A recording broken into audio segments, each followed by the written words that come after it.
Next panel session, which is on social media and influencer marketing. And our panelists for this session are Mr. Gagan Singla, Mr. Bali Nair, and Mr. Archan Banerjee, Head Digital Marketing, Dabur, India. So you already know Mr. Gagan Singla and Ms. Dipali Nair. They've been here on the stage with us. And we have Mr. Archan Banerjee, who is the Head Digital Marketing, Dabur, India, with us. So I invite our moderator and panelists on the stage. Please welcome them on the stage with a huge round of applause, everyone.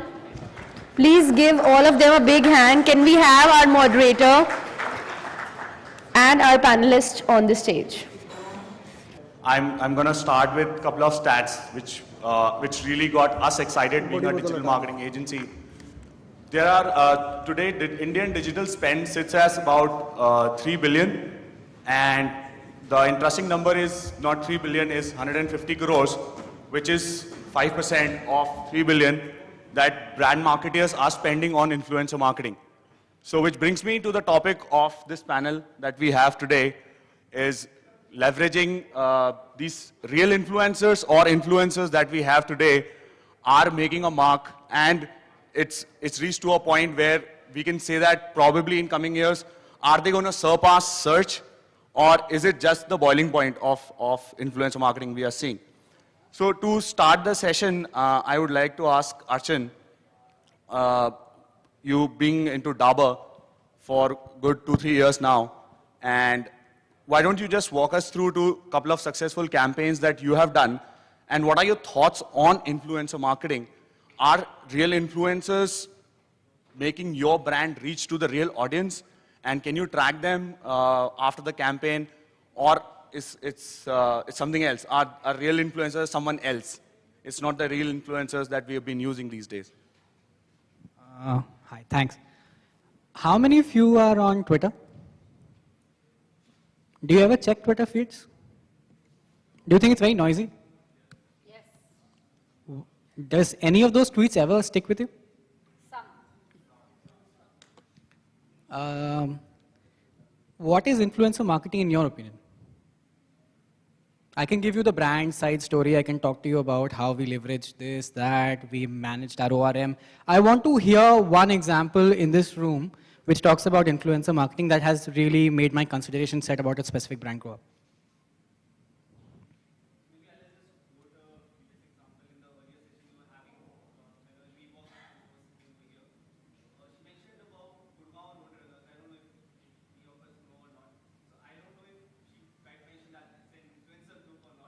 That is the, for me, I would assume that is an influencer group, right? So these are some fitness people who work together. These are people who share some good time with a focused intent on fitness, right? With Reebok, I would be assuming they would be working with these people to showcase their products. They would not extensively or exclusively telling them to go and pitch them to their group or not, maybe, but that is where they would understand that these are the people who might go ahead, these might be the people who might be influencing other 10 set of people at their home, being the focused people and knowing a little more about fitness. So influencer marketing would be connecting with that part of the group and then propagating your products as compared to just taking it to a Facebook and just throwing off a campaign targeting X number of people that are there on the Facebook page of Reebok. Exactly. What we are trying to do in marketing terms is, it's not identifying, at least for a mass brand like ours. See, what happens is it's very different. Like Dipali pointed out, it's different from industry to industry. Depends on which industry you're coming from. Influencer marketing primarily is what you want something to actually spread through people. And one of the most important things in doing that is not being dependent on influencers at all. You want other people to actually share your content. You want people to actually notice it, first and foremost. Again, like I said, there's so much noise in social media today. There's no attention. There's a complete attention gap. Whether you're talking about your Facebook feed, you're talking about your Twitter feed, or even for YouTube for that matter. What you want to do when you're talking about an influencer campaign is you want to touch a consumer on all the 3 touch points in different ways. Somebody on social media mentioned something about this campaign. Somebody on Twitter mentioned some random stuff. You on Scoop Poop, some article that you read. And suddenly, that's what starts influencing you.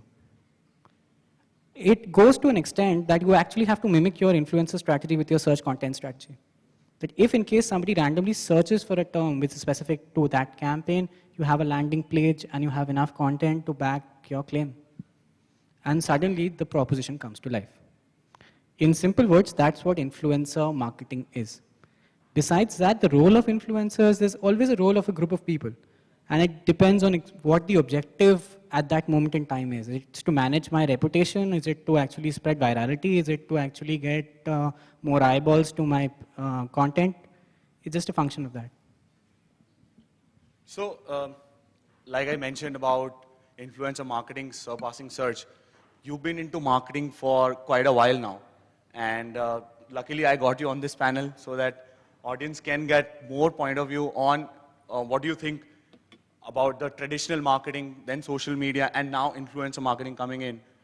Do you think from a search marketing perspective that influencer marketing has reached that point, or it's just probably one of the waves that probably come in our way? So to my mind, if you're currently asking me, is influencer marketing smaller than search? Yes, it is.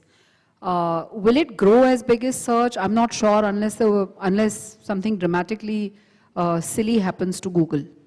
Okay. I think influencer marketing to me today is a subset of social media. Okay, it needs to be part of your social media marketing strategy, and it is not a strategy on its own, according to me. However, I think if you look at how influencer marketing is happening in India, it is a takeoff on how brands used to do celebrity endorsements earlier. And that is one kind of influencer marketing, which a lot more brands are doing. I'm not sure how they're measuring it. I'm not sure of the ROI there, but it makes for great PR value. Okay? It makes for great anecdote that your CEO can tell the board. Right? Half the times you don't know whether it is paid or not paid. Okay?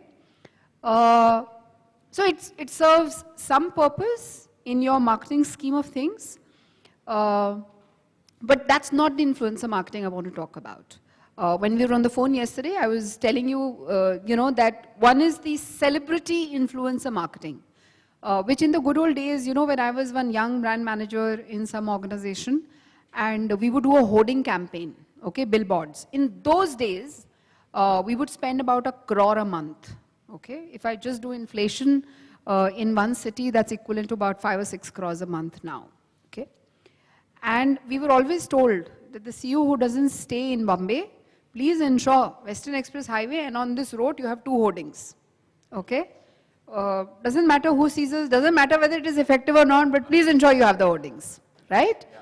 So, on the CEO's route, right? And there are other friends of mine who will give you, similar stories on that Naka at Pedder Road I do because, the CEO stays on the Pedder Road, That strategy is still live, by the way. Yeah, sure, right?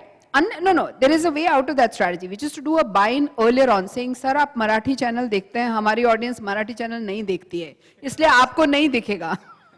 Okay, so you do a buy-in. Okay, so to me, celebrity influencer marketing is the equivalent of that.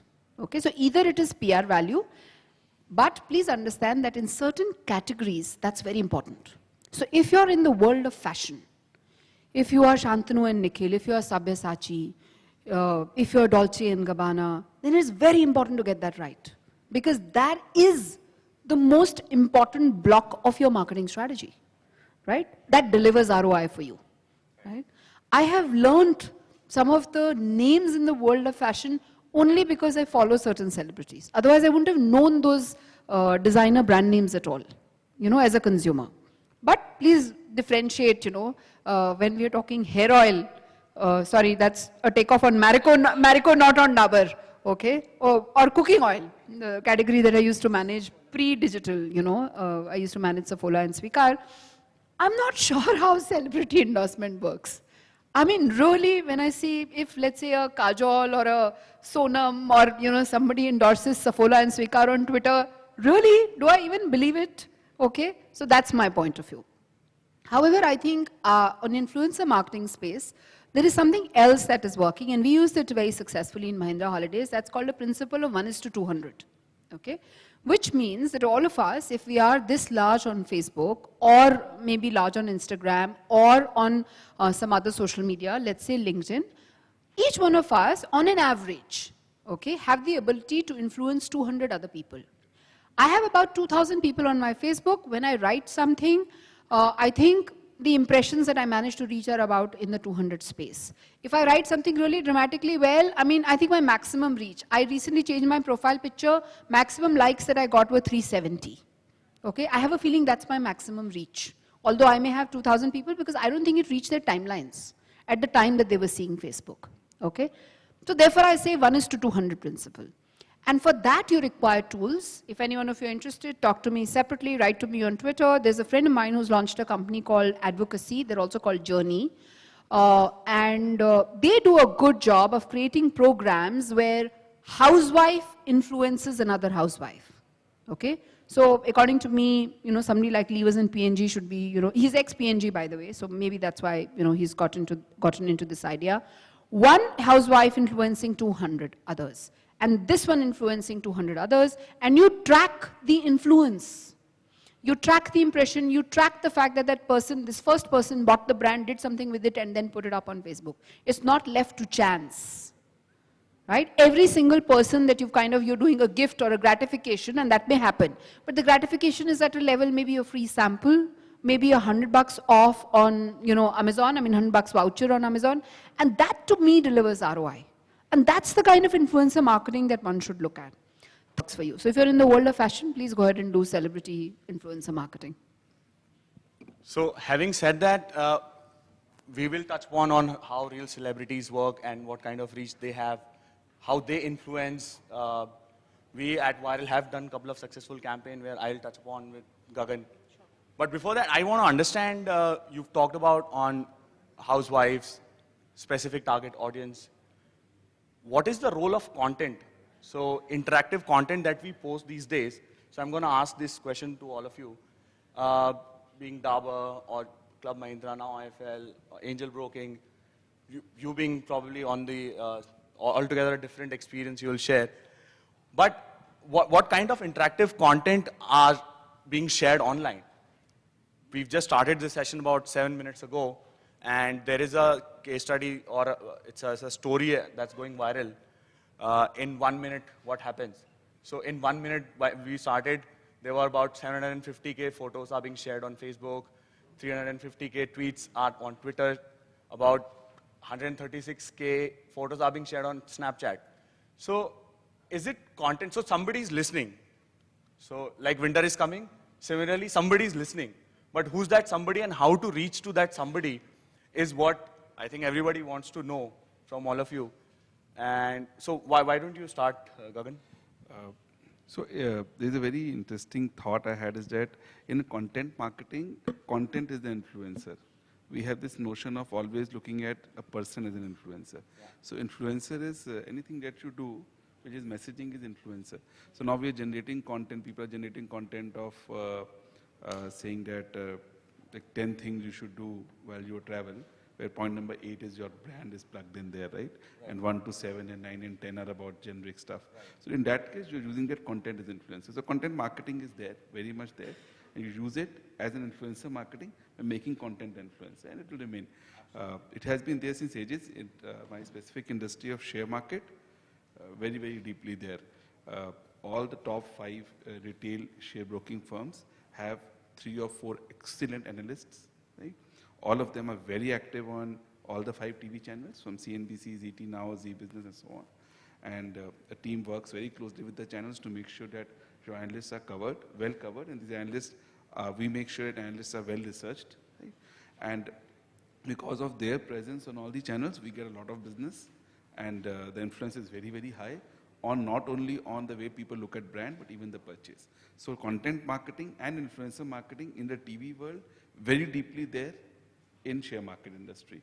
Similarly, the amount of content you get on print, the pink papers, very, very large for all the share market companies and all the pink papers, no digital. This is before digital, right? So very, very much there. right? So interactive content, I somehow feel that once non-interactive content is also good, as long as the message goes through, right? So content marketing, influencer marketing is very much there. In my view, has always been there. So I actually believe that we are coining a new term for something which is already there, right? It's old wine in a new bottle, because the digital is just one more channel added. So what has happened? See, TV, where the eyeballs are, that is where the consumers are. So now in digital, you have to do the same. Twitter trending is not influencer marketing, it is 99% paid. So let us not use that as influencer marketing. You have to influence something. Either you influence somebody's perception about a brand or a purchase. If you can't influence a purchase with celebrity endorsement in certain scenarios, as Dipali was saying, then that is not good influencer marketing. That is just for the, maybe just for perception building of brand. Influencer marketing, you have to influence something. So now, in my office, there are so many people like me and others who are slightly fat. Now all of us want to go thin, right? Now there are 4 people we know who have actually gone from fat to extremely thin. So for us, they are the influencers now. We ask them, kahan jana hai? Koi kehta hai ki you go to Anjali Mukherjee's L Total. Somebody says, no, go to Ritu's diet. So now because they have become thin, they are influencers for us. So 1:200 works, right? That is the real influencers, right? Who has actually delivered, and now for you, he's the influencer. You use social or you use physical, but it is eventually the advocacy which becomes influential. I think the only other thing that brands need to be conscious of is look at your customer experience journey and create content which helps the consumer consume your product better. So not all of it is, let's say, ice cream or Coke or Pepsi. A lot of the products that we use in our homes require help, require construction, require usage over a period of time. And so just as an example, if you buy an HP printer, and if you do a search, before buying, they do the comparisons of all the technical specs, but the real, comparison that I require from a home buying perspective is, cost per page and, does it fail and how often does it fail. The second time that I require their help, and they're not bad, they're pretty decent printers, so they don't go for repair every now and then. The second help that I require, or a child requires for whom, a first-time teenager for whom you're buying a printer, is the time that he needs to change the cartridge. Okay? And that demo, I'm not sure for every single HP printer they have that demo, and it doesn't look the same. Even before changing the cartridge, by the way, ordering the cartridge. So that's a funny thing that HP does. Only once you open that, the door or the whatever you want to call it, inside have they written the cartridge name. But I don't even know how to open that. Yeah? So I'm just saying that I think if you look at a technology company like this, which is product usage over a period of time, it could be a refrigerator, it could be a washing machine, it could be a microwave oven, all these products which are for long-term home usage. I think there is a great opportunity. Mobile phones, by the way. Okay, including mobile phones. Thankfully, the users are so interested that there are enough videos on YouTube to guide you onto anything. Okay, I on my iPhone am able to write in Latin script and get the Hindi word out while I'm messaging my mom on WhatsApp. In her Android previous phone, she wasn't able to do it. We just bought a new phone for her because the previous one failed. This time I decided, I said, I think the world's changed. They must have done something about it, right? I went and looked online on YouTube on how to do it, and I got a guide, general guide for Android phones, and I was able to make it happen for her. So phones, it exists. But for all the other usage categories, I think that's an opportunity for brand marketers to create such content. And I think to me, it's an influencer marketing, and I totally buy what Gagan said, that content has to influence. It is about having a great experience with the brand, and in future, therefore, continuing to be loyal, to that brand. Actually, I completely agree with the content part. Our strategy at Dabur was exactly the same. There's something known as owned content. Owned content is like what the Be Beautiful does. It makes articles, it publishes on its own sites, and then they market it.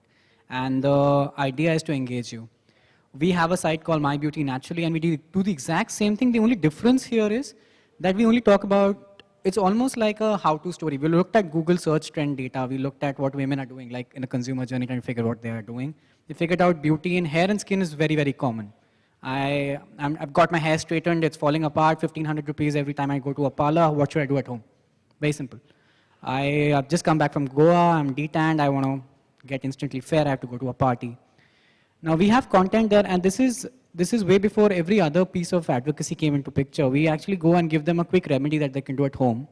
And we say, hey, you know what? By the way, if you don't want to do all this, just buy a product. Our strategy is to graduate somebody from intent to buy. It's very simple. It's not to be a publisher in life. It is not to produce the best piece of content.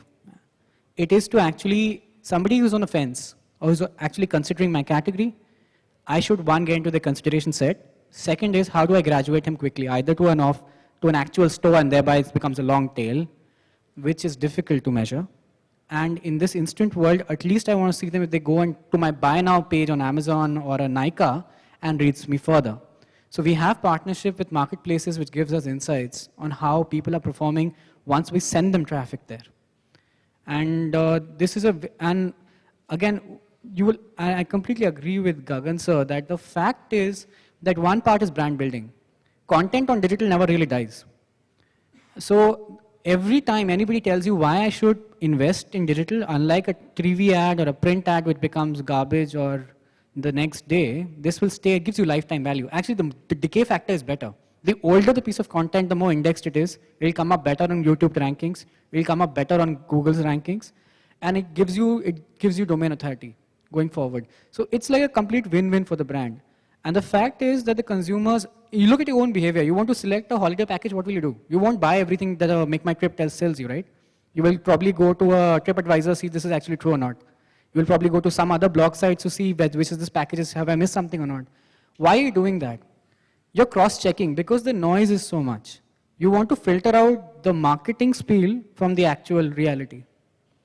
And that's where marketeers like us come in. Otherwise, mass marketing, obviously TV is there, print ads are there, hoardings are there, on billboards are there, we can do all of that. We influence you by making it more realistic. And that's where role of influence, sometimes influencers work. To be very honest, beauty bloggers really work well for us. But that doesn't necessarily mean it will work well for a different category. It just depends on what you object. Like I keep saying, it's very subjective. And digital itself, the algorithms keep changing every year. So you can't really predict what's going to happen. This strategy will work next year. What will work is at the basics that I have to create awareness. I have to do something so that it sticks out. He or she remembers me. And B is, thereby I'm into his consideration set. Obviously, if the product fails on its promises, you will never go and buy it again. Yeah, so I think all of us agree on the interactive content if we have. Of course, if we add influencer, it's going to take up to the next level. Having said that, one of the points that Gagan mentioned on Twitter trending, it's all paid. So I know all of the brands sitting here, they reach out to their agency when the product launch is happening. I want my hashtag to be trended on Twitter. So I want to understand from both of you, what are your thoughts? Is it necessary? Does it really add value to the brand? Or is it that a campaign that you've done in the past that has helped and there is a substantial amount of engagement that you saw because of Twitter trending? Because what my experience is, I think it's on Dipali's face. So yeah, why don't you, Dipali and Archan, if you can just share your thoughts on, does it really matter to be trended on Twitter? Again, the question that you need to qualify this is, what am I trying to do with that Twitter trend?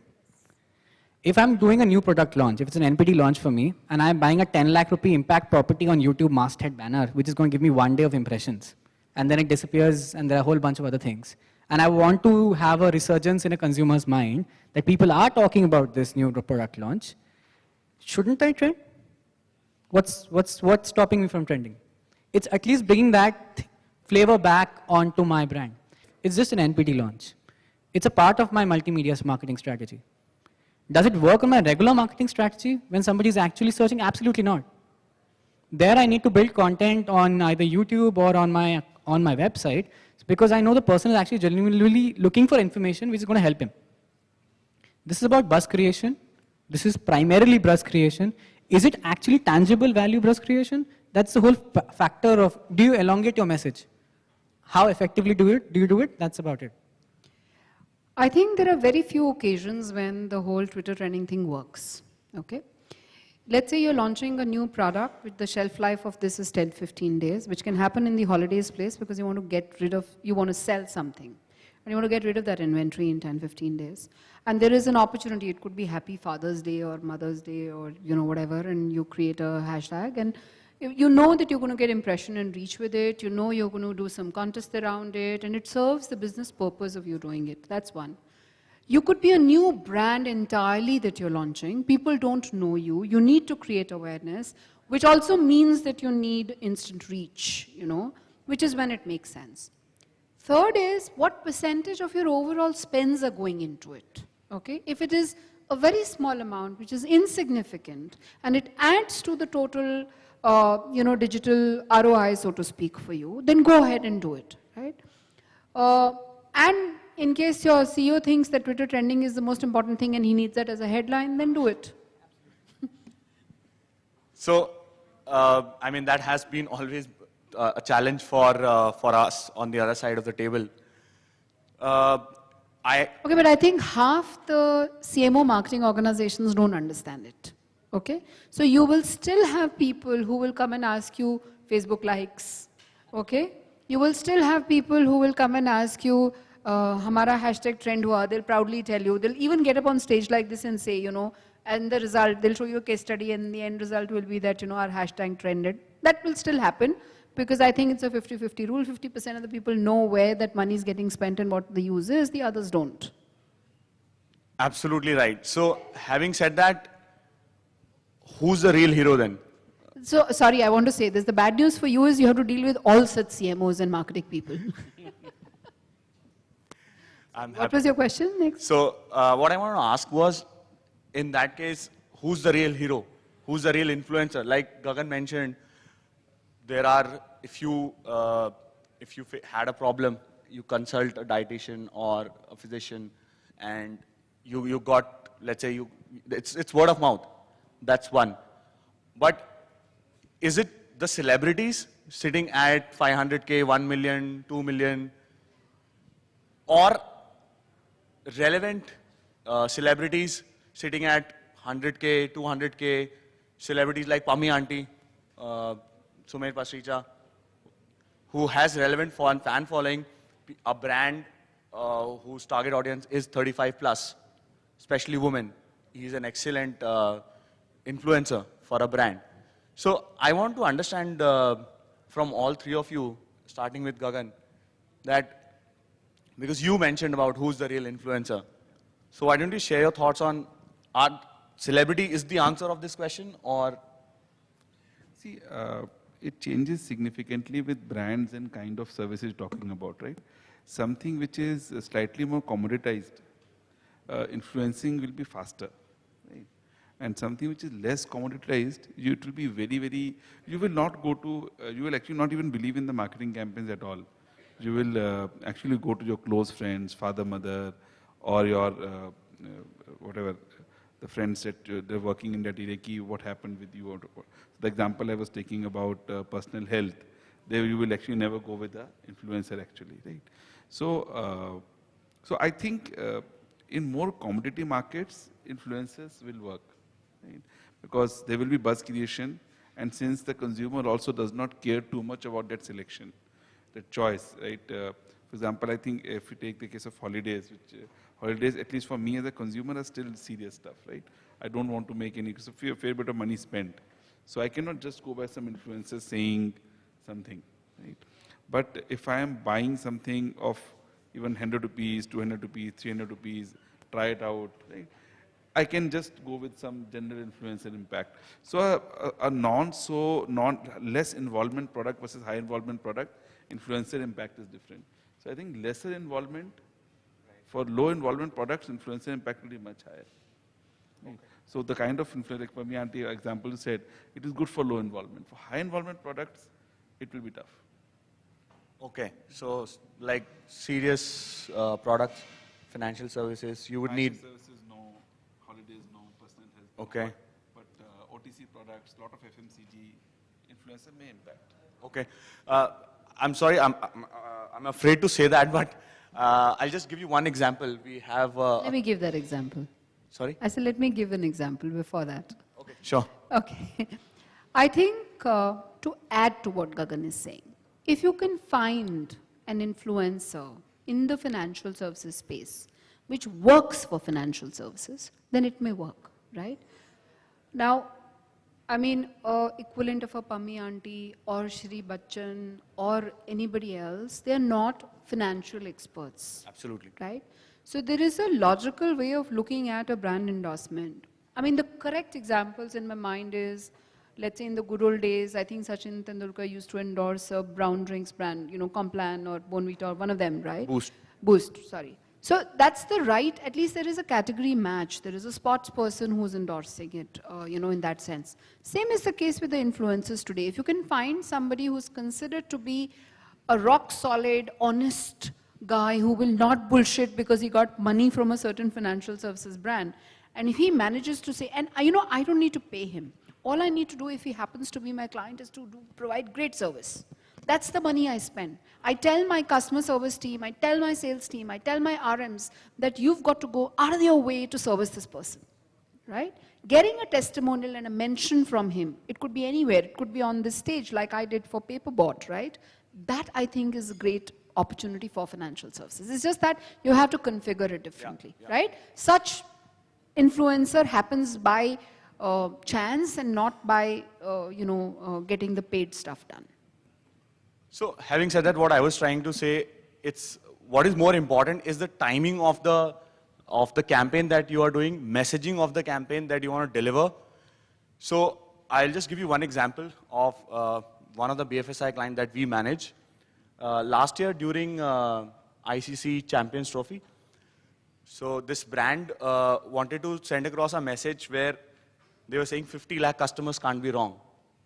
So during the ICC World Cup, we leveraged about 6 cricketers who were part of the playing 11, and they shared from their own handle, and the messaging was 50 lakh customers can't be wrong, and they posted, shared it. Which brand? It was for HDFC Ergo. I'm sorry, I forgot to mention. So what really excited us, in fact, the team was closely monitoring. One of the messages that came, Harbhajan Singh posted from his Facebook page. One of the comments that he got was, "Bhaji, you are my HDFC Ergo." So, I mean, you're absolutely right on one side where these celebrities can't be, like Amitabh Bachchan can endorse anything and everything now, but somebody like Yuvraj Singh or Deepika Padukone or Priyanka Chopra will think twice before endorsing. And as a brand, it's very important to select the right celebrities. So, we need to understand that which audience we want to target, what is the purpose of the campaign. Yeah, so, I mean, that's what I wanted to say, that the campaign that we did was for a BFSI client, and it reached out to, I would say the reach was close to 32 million, and I think that's a critical element, you know, which is that sometimes in a brand's life, you need to do reach very quickly. Yeah. And that's when this works. That's when it works, because you're launching it. That's what I was saying. It's an NPD launch. Yeah. You're doing that, it's a part of your multimedia marketing strategy. And the fact is, you know, you don't need influence. See, in FMCG, we take celebrities all the time. And the way we influence it is we actually use common people trying to push the video content out, or a beauty blogger talking about it. What it does is it blends this credibility to the claim, so to say. The claim is a manufacturer's claim on what the product delivers for you. We are a mass market. And the real challenge at Dabur is that my portfolio is so vast that I have a Lal Tel which talks about the baby care. I've got a baby spa there. I've got a baby center from Johnson & Johnson, which has a completely different strategy. I have a personal care range which talks to Unilever brands. I have a range which talks to the Tropicanas of the world because I'm big on, I'm the market leader in juices. I mean, it's extremely complex. But, you know, this is what I keep telling to my CMO because it's very important for him to understand what I'm trying to do. All of this is a part of your marketing initiative. It's just marketing. You can actually just do a lot of TV and get a huge hype on search and thereby create a great website and it'll work based on Facebook. So hence that thing is out. So what are you scouting? You're scouting basically scouting a bit of blogs, some media sites, and Twitter. All right? Does it, now is that enough in terms of measurement? I don't even look at PTAT, I don't even look at like, share, comments because we have gone way beyond it. When I used to be a community manager in Airtel 5 years back, it was my life. Yeah, I mean, it would matter 5 years ago. Absolutely, right? because the organic reach was 100%. Yeah.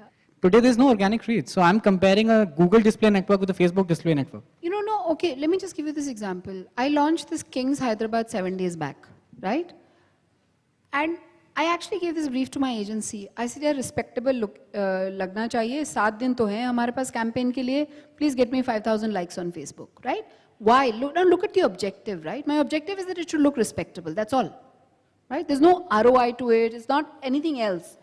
And you know that 5,000 likes is very small money also. So you're not looking for some 1 lakh likes or something like that, right? I mean, I must admit, so there is a time and space for everything. Absolutely. I think the critical thing is to understand what are the overall objectives that you need to deliver and how each one of these pieces, fit in there. Because the moment you go back to a market, you go to a management and you say, sir, I've got X number of likes, he says, so what? Oh, by the way, that's not true for all organizations. That's true for FMCG because we are a mass brand and it doesn't reflect the market share. Yeah. And one important thing you need to remember is that this like mining thing was very, very common. I think Facebook, again, tutored us in making communities. Every brand basically made communities. And now they are actually going back and saying, listen, we need to advertise. Correct. So They need to ultimately make you money. come back to the same thing. You come back to what your marketing objective is. What are my best tools in getting that objective right? And then you measure your output. So, just to end this conversation, we started with influencer and the real influencer. What will be your go-to-market 30-second advice for brands or for your colleagues? Only for digital marketing or overall? We're talking about social media, so let's stick to social Only media. social media, okay. I think my 30-second advice would be to get your content right. Okay, and if you get your content right and get multiple pieces of content, don't just stick to this one. Don't put your money into all into one piece of content. Do multiple pieces of content. Nobody can predict which one will work for you. You can, boost, promote, do whatever to all pieces of content, but one's going to work better than the other. Gagan? I think, in my view, getting to know who the real influencers is important, right? Finding the real influencer which impact your consumers' purchase or intent, finding them really closely and working with them is very important. That is very tough also. It cannot be bought. So that's very important. The rest of it, after that it works. Yeah. We'll end with you, Arjun. I would say do a social media listening, see what the dipstick market is saying, draft your content in accordance with that particular conversation, and then you build your story from there. Excellent. Thank you so much, everyone. It was great to have you, all of you here. Nice chatting with you. We can open it up for the questions if anyone has.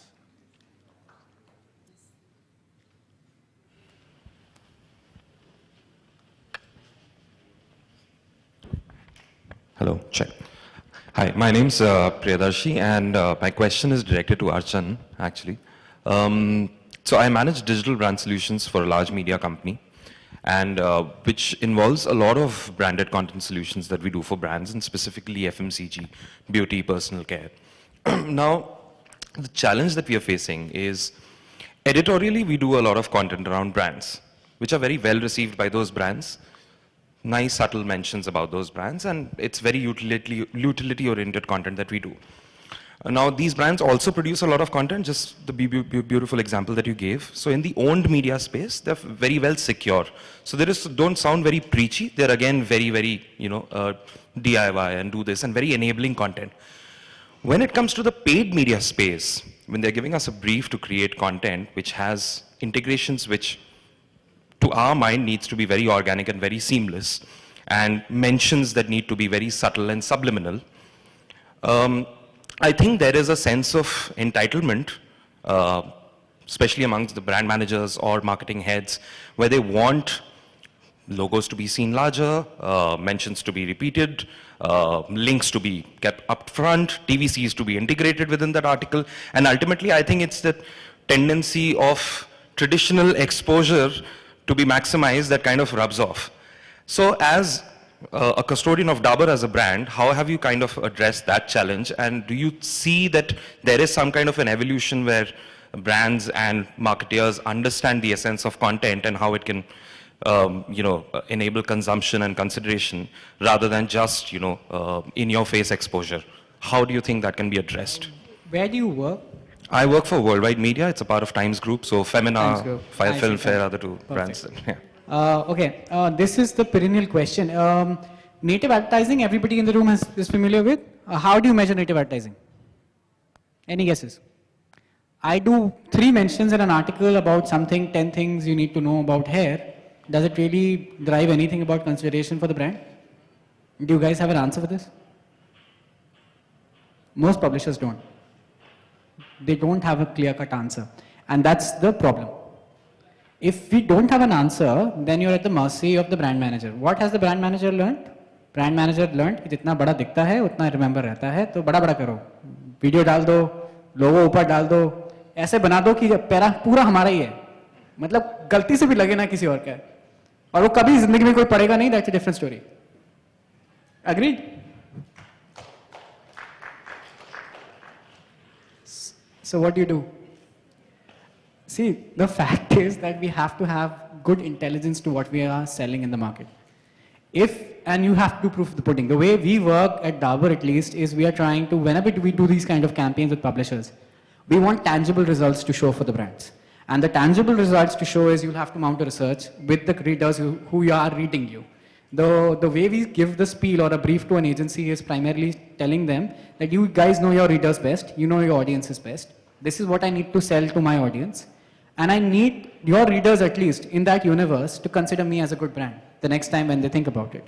So like typically you do like a brand lift survey on a YouTube that will give you the consideration and the awareness scores. Actually, I'm pushing most publishers and you won't believe what the publishers, and the moment I ask this question, everybody is out of the door before it even hits anything. And that's really scary. You guys need to raise your hands and actually help us further. Mount researches, which is going to tangibly I want give to us say results. this. In Minder Holidays, I used to give an open offer to the publishers. Come, I'll give you 5 lakhs, run a campaign, get me leads, I measure it. If it falls below this threshold of cost, I will scale up and your 5 will become 20 next month. See, Most publishers are not willing to take that offer. Absolutely. Okay, I had an absolutely direct measurement model. I don't mean most agencies, I mean most newer platforms who were very confident of delivering ROI would take me up on this offer. But most traditional publishers won't. I think this is where you guys, collectively as an industry, we need to help the brand. See, the brand guy is under total duress. He has to go back and manage his P&L. He has to ensure that the numbers happen. This cost was effectively, what are we feeding him as an intelligence metrics to assure him that his money is well spent? And the function of content, just to answer your question, should it be subtle, should it be loud? It absolutely needs to be subtle because the readability and the believability is more. It's not a no-brainer. We used to do this in PR all the time, it shouldn't be. It's one mention in a whole article. So what's the big deal? It's the same thing here, right? But the fact is that here, because you're paying for it, it's not an advertorial ad. The brand manager is that much more skeptical. And this is where most of us need to come back. Function of the kind of content comes much later, to my mind. What you get out of it and how we measure it effectively is what drives decision for the people.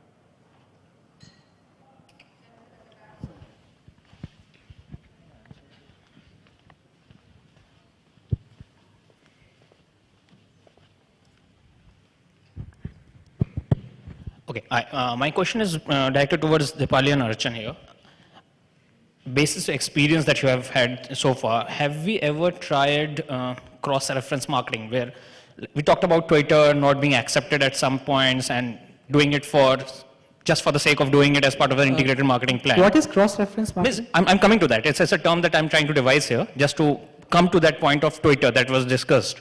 When we talk about selling on Twitter or any social media platforms, we are using either a celebrity as a brand ambassador, or we are creating our own content, pushing it through with the name or the image of the celebrity.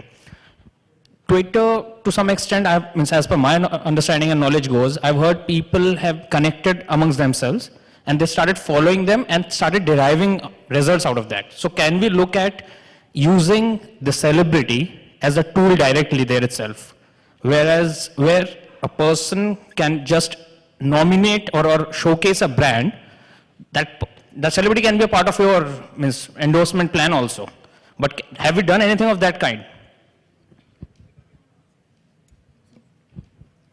I think I'll attempt to understand your question first. Shall I rephrase it? I know it went a little... Yeah, but I Okay. frankly didn't understand the question you're asking. I will rephrase it. Let's say you have And such... shorter. Yeah, I'm just shortening it here. You have Sachin Tendulkar as your celebrity to endorse your product. Yeah. So have you tried using Sachin's Twitter handle rather than your own Twitter handle or your own social platforms? That's done all the time. Why?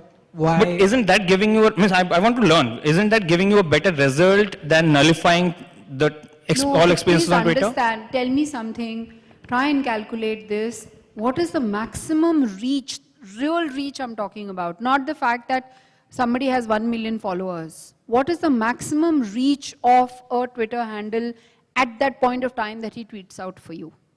That's the number that you need to look at. And then at what are you get? Everything is at a cost, by the way. मुझे free में मिलेगा तो पूरी cricket team से करवा दूंगी. Okay, but everything is at a cost, right? What cost are you getting that tweet? And therefore, does it make sense for you to get that reach, right? Because what is happening in the world of digital, everything is an impression. I buy the impression on Facebook, I buy the impression on Twitter through whether I buy it through a tweet, whether I do it by promoting my own, post, right? You've got to look at the ROI. If for certain brands and categories, the impressions, number of impressions, that's the first level of measurement that you do, right? You're delivering ROI, great. Then the second level, of course, is whether the content in your impression is worth people taking a certain decision.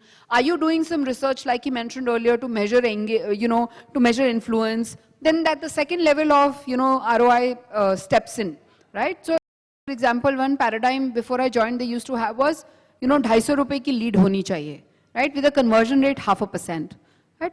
But if somebody is giving me 5% conversion rate and the lead cost is even 800, it's still better ROI. Right? So you need to look at that whole chain of measurement and see whether it's working for you or not. But to answer a very simple question, which you asked earlier, most people do use the celebrity's handle and not their own handle. If you want to get more followers for your handle, you do a contest and say, follow my handle and you can win this. Absolutely. And just to add to this, what Dipali said, there's something called best time to post.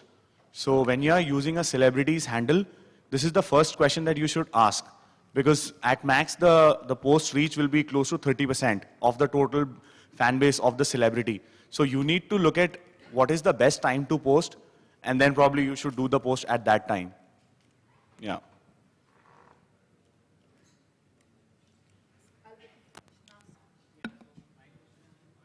थोड़ा जोर से.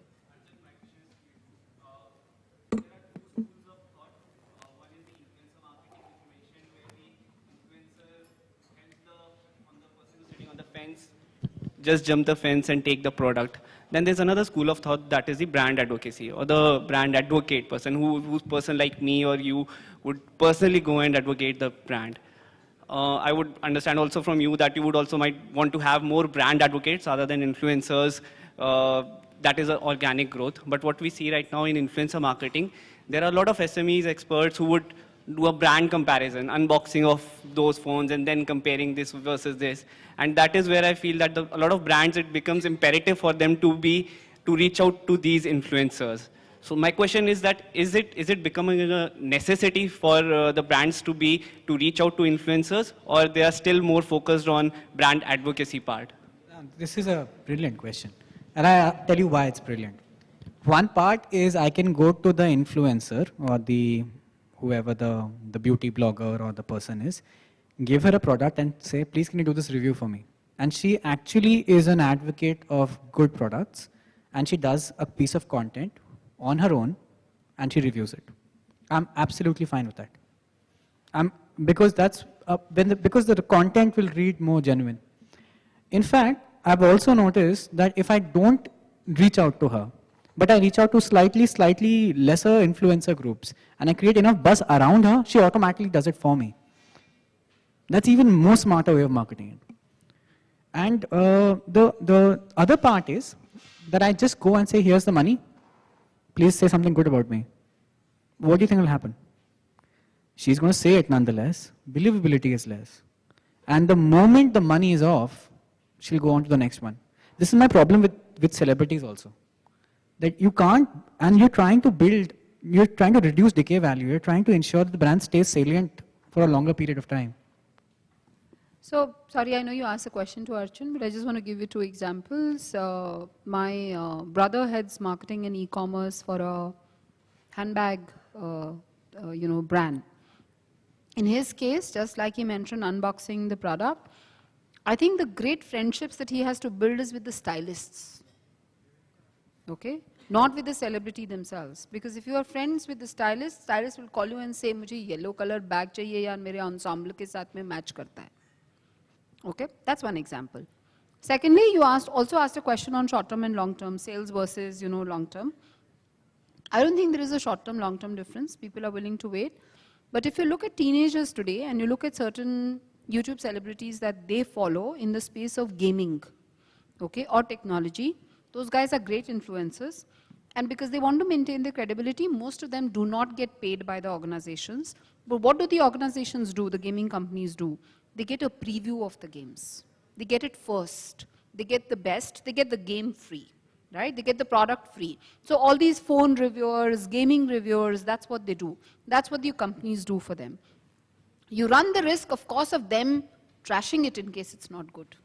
Okay, you run that risk. But that's what is actually influencer marketing in the gaming space. There is no 2 ways about it. My son's, going to be a teenager soon, but, from the age of 10, I've noticed that everything PewDiePie says on YouTube is, golden words for him in the space of gaming. I didn't know till about 3 years ago who PewDiePie was and how big he was, So that's where you are. Does it answer your question, or it's still as confused as Dave?